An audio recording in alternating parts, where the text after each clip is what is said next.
दोस्तों, इस वीडियो में आपका स्वागत है। अब तक हमने सीखा कि परिमेय संख्याएं योग, व्यवकलन और गुणन के अंतर्गत समृद्ध है। क्या ऐसा भाग में भी होता है? आइए देखते हैं। बच्चों, आज हम भाग के अंतर्गत समृद्ध गुणधर्म पर चर्चा करेंगे। अब हम दो संख्याएं 15 और 20 का भाग करके देखते हैं। बताओ, क्या उत्तर आया? सर, इसका उत्तर आया 3/4। शाबाश राहुल। बच्चों, अब इस सारणी को देखिए।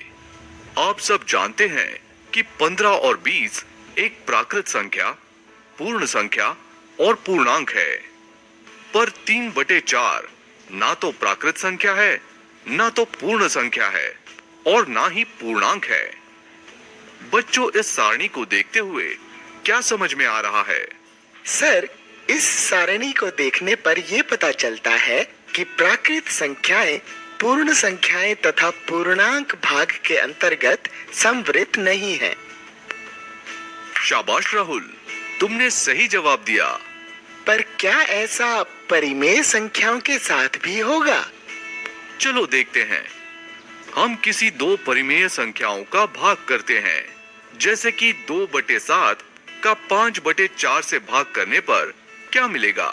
सर, हमें 8/35 प्राप्त होगा और ये एक परिमेय संख्या है। बच्चों, अपनी कॉपी में इन सवालों को हल करो। आप सब भी इन सवालों को हल करिए।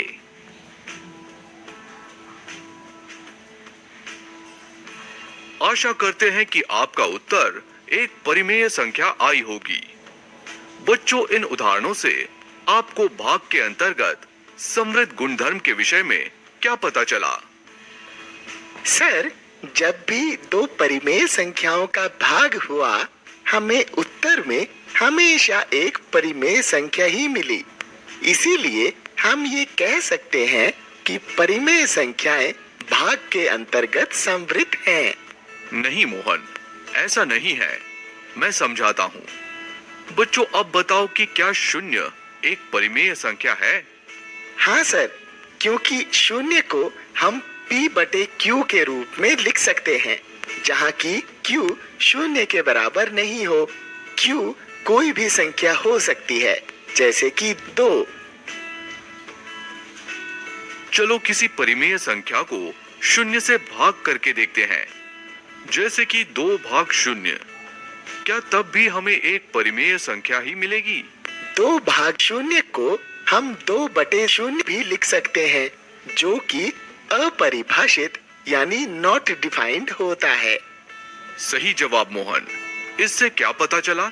सर, इसका मतलब कि ये जरूरी नहीं कि परिमेय संख्याओं का भाग करने पर परिमेय संख्या ही मिले। सर, तब तो परिमेय संख्याएं भाग के अंतर्गत समवृत नहीं हुई। हाँ बच्चों, परिमेय संख्याएं भाग के अंतर्गत समवृत नहीं है। पर यदि हम 0 को शामिल ना करें, तो दूसरी सभी परिमेय संख्याओं का समूह भाग के अंतर्गत समवृत है। बच्चों, अब तक हमने सभी संक्रियों के लिए परिमेय संख्याओं के समृद्ध गुणधर्म को जाना और हमने देखा कि परिमेय संख्याएं योग, व्यवकलन तथा गुणन के अंतर्गत समृद्ध है, पर भाग के अंतर्गत समृद्ध नहीं है। इसी के साथ ये सत्र यहीं पर समाप्त होता है। धन्यवाद।